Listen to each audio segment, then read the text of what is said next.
to day 5 of the 12 days of Vlogmas. Today I really wanted to talk to you guys about all the books that I've read this year. This year I actually made like a legitimate book goal thanks to my sister-in-law, and I figured I'd run you guys through all the books that I read because I met my book goal. So my book goal this year was to read 16 different books, and honestly I started this probably in about like, I want to say May, because my sister-in-law was just getting so many books, and then she told me about this app called Goodreads where you basically can put in a goal for how many books you want to read, and then you like get to log them and just kind of have like a little journal in a sense, or I wouldn't say journal, but just like a log of what you've read, what you thought of it. You can even like, as you're reading books and like counting your progress, you can update how many pages you read. You can follow your friends on Goodreads so that way you can see what they're reading and how many pages they've been reading in like the past couple days as they update. So I decided to also do it, and like I said, I wanted to read 16 books. I met that goal in November, which is very exciting, and I'm gonna take you through a very quick run through of all the 16 books that I read, a very quick opinion, and a very quick rating on them.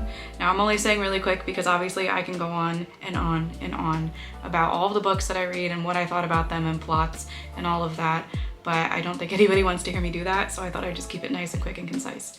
Also, I will not put any spoilers in this. I'm just gonna give a little bit of a description of the book, and I will not put any spoilers. So the first book that I read was It Ends With Us by Colleen Hoover, and I was never ever going to read Colleen Hoover's books until this one was handed to me, and to be honest, I thought it was pretty decent. I would rate it about like a 3.75 out of 5. The storyline is very quick. It's basically about this girl who wants to start a flower shop, meets this guy, they kind of fall in love, and then the story just, you know, goes on from there. It is spicy. I was not expecting the book to be spicy. That was a shocker for me.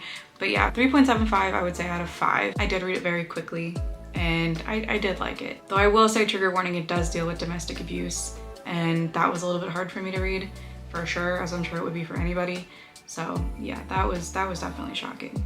The second book I read was It Starts With Us, also by Colleen Hoover, and essentially it's the second book in that series, and I would say that one was maybe like a 3.5 out of 5.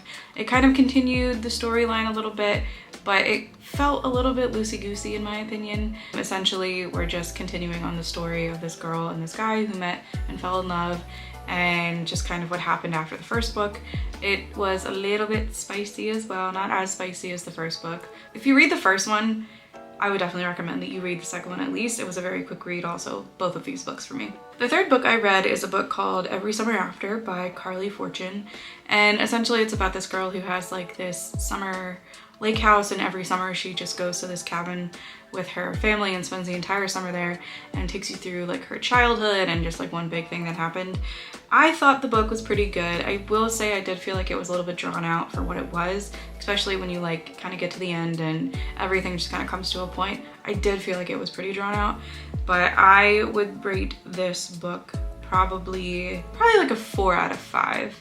I think the storyline overall was pretty good. I think they did really good jobs of trying to keep everything pretty relevant and moving, but again, it was still just like a little bit too slow for my taste.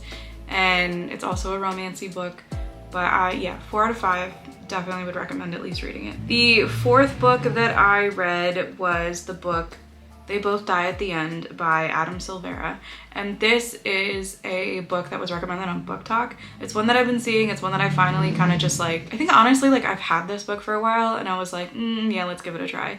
And They Both Die at the End is basically about these two boys where they literally both die at the end, and that's not a giveaway because it's literally on the back of the book. It's what the book is titled. And essentially there's this company called Deathcast where if you sign up, if it is your death day, like the day that you're supposed to die, you're basically gonna get a phone call that's like, you are going to die today, but they won't tell you how you're gonna die, when you're gonna die, or where. Both of these boys essentially get the phone call, and then it's their story leading up to their death. This I would for sure rate a 5 out of 5. I thought that They Both Die at the End was very good. It was absolutely a page turner for me. I could not put it down. I probably read it in like maybe 1 or 2 days. So absolutely a 5 out of 5, 100% would recommend. Number 4, I read The Unhoneymooners by Christina Lauren. Honestly, I'm gonna give this a 5 out of 5. Actually no, 4.75 out of 5. I wasn't the biggest fan of the ending, but I thought the overall plot of the book was honestly pretty good. It was really funny. It was about these two people who are basically like arch enemies, and basically they go to a wedding, everybody gets sick, and they are the ones that now have to go on this honeymoon because it was all paid for and the bride and the groom don't want to lose out on their money. So they were the only two people who didn't get sick, so they end up going.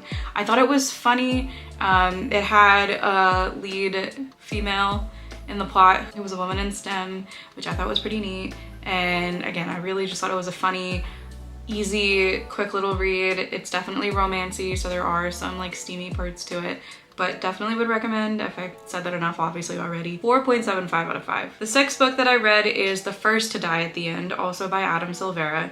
And essentially I would describe this as the prequel to They Both Die at the End. I say prequel because it's the story of the first person to get the death cast call and what they ended up going through when they got the death cast call.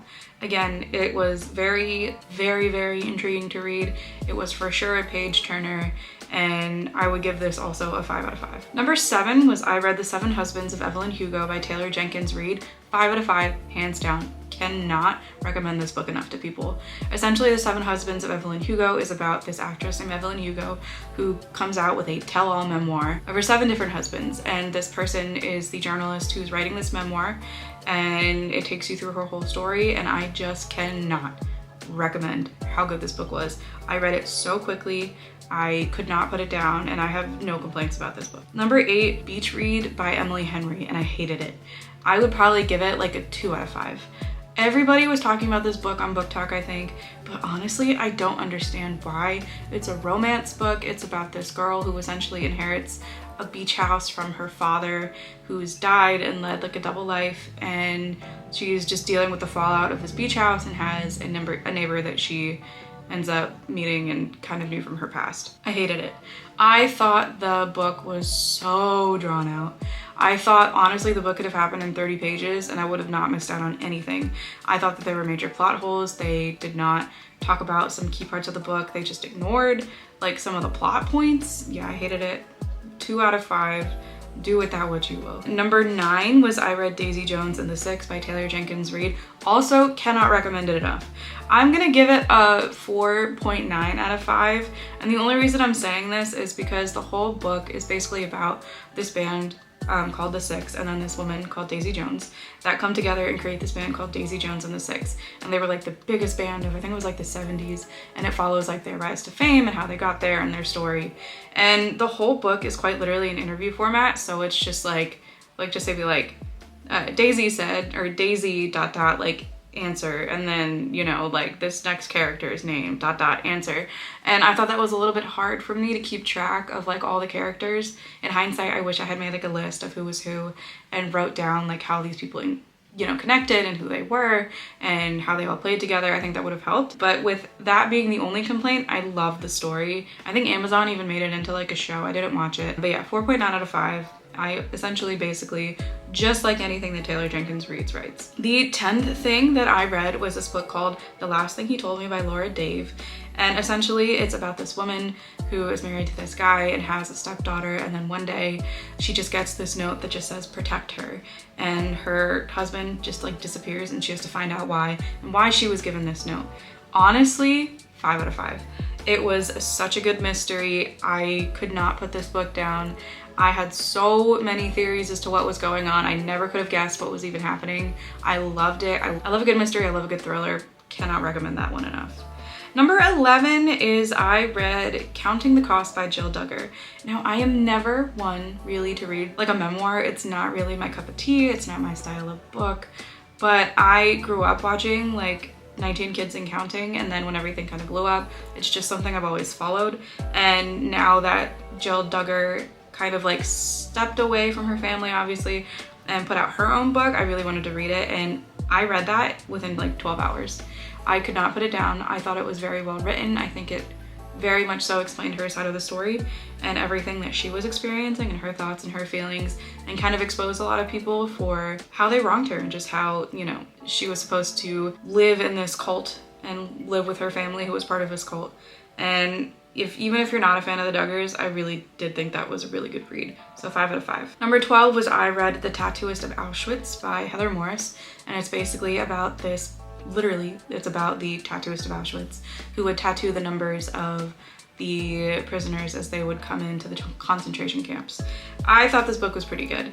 I think it was very interesting to read that person's life story and to read how they became the tattooist of Auschwitz. And it was honestly really hard to read at some points because of obviously it being the Holocaust and this being like based on a true story, and just reading all the struggles and the horrors that this person had to go through. I would say 5 out of 5 and would also recommend this book. Number 13 was I read a book called It Happened One Summer by Tessa Bailey, and it's about this like heiress rich girl who gets a little bit too big for her britches and gets sent to this like fishing town for the summer to kind of connect and like understand the value of money. It's a romance book. It is steamy, I will say, and I loved it. 5 out of 5. I thought the plot was very well done. I thought it moved quick enough. I thought that the romancy parts were really, really good. And it was just funny, it was quirky, it was really good. I thoroughly enjoyed that book. That was, I believe, number 13. Number 14 was I read Carrie Soto Is Back by Taylor Jenkins Reid. 5 out of 5 as well. Carrie Soto Is Back is a tennis book, and I never thought that I would be a fan of a book like that.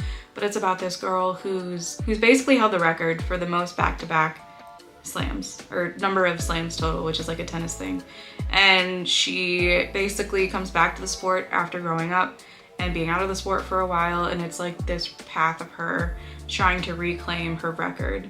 I thought it was good. I could not put it down, honestly. I read it very quickly. 5 out of 5. Even though it's a tennis book, there is some romance in it. It's not very spicy, but it was a nice change of pace. And I didn't think again that I could get into a tennis book, but I thought it was really good. Number 15 was I read this book called Watching You by Lisa Jewell. I'm gonna give it like a solid 3.5 out of 5. It's essentially about a murder and you don't know who's murdered and just everything kind of leading up to the murder like actually happening. And I think the lead up to the murder was interesting because you end up questioning like who the murderer is, who got murdered, and like you have all these theories on who it could be and why. And then honestly within like 10 pages it all just gets figured out. So yeah, whatever rating I gave it, I think I said 3.5, maybe 3 out of 5. I think that's pretty justified. It was okay, it was good. I would not read it again. And I'm glad I read it, but yeah, I wouldn't read it again. Number 16 was I read Clockwork Angel by Cassandra Clare. Now, anybody who knows me knows that I absolutely love Cassandra Clare's books. She wrote The Mortal Instruments, which is the Shadowhunters books, and that was one of my favorite books as a kid.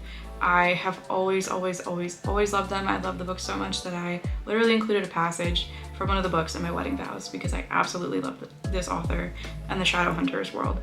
And I've always been very hesitant to jump into her other series. I don't know why, maybe it's just because like I just love the original so much. And now that I've started reading like Clockwork Angel in that series, I love it. Essentially, this is set back in like 1800s or late 1800s London and Shadowhunters in that time, and they're basically like two characters that are from the Shadowhunters books, but like kind of their life before the main series. So I like it.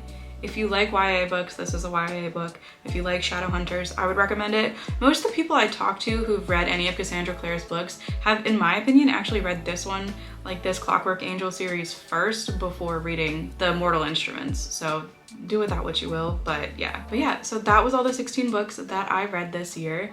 I think maybe next year I'm going to obviously be doing another book goal. I think I'm going to be a little bit more ambitious. I think I'm going to do 25 books. My sister-in-law blows me away because she read 50, so I'm very interested to see what her goal will be next year. But my goal, I think, will be 25 books, and I think that's pretty fair, especially because I read 16 and I started like already halfway through the year, so 25 I think is pretty lenient on myself and a pretty decent goal. But yeah, if you guys read any books, I would love to know what you guys read this year. Any recommendations for me for next year? I'm a YA fan, I'll admit. I'm a good like series gal. I do love some rom-com-y books. I don't really like historical type books that much, or like their self-help books. I don't really like those. But yeah, definitely give me your recommendations if you have them. If you read any of these books that I read, if you have different opinions, if you liked any of them, definitely tell me your thoughts. But yeah, I hope that you guys enjoyed my book reviews of all the books I read this year, and I will talk to you guys tomorrow.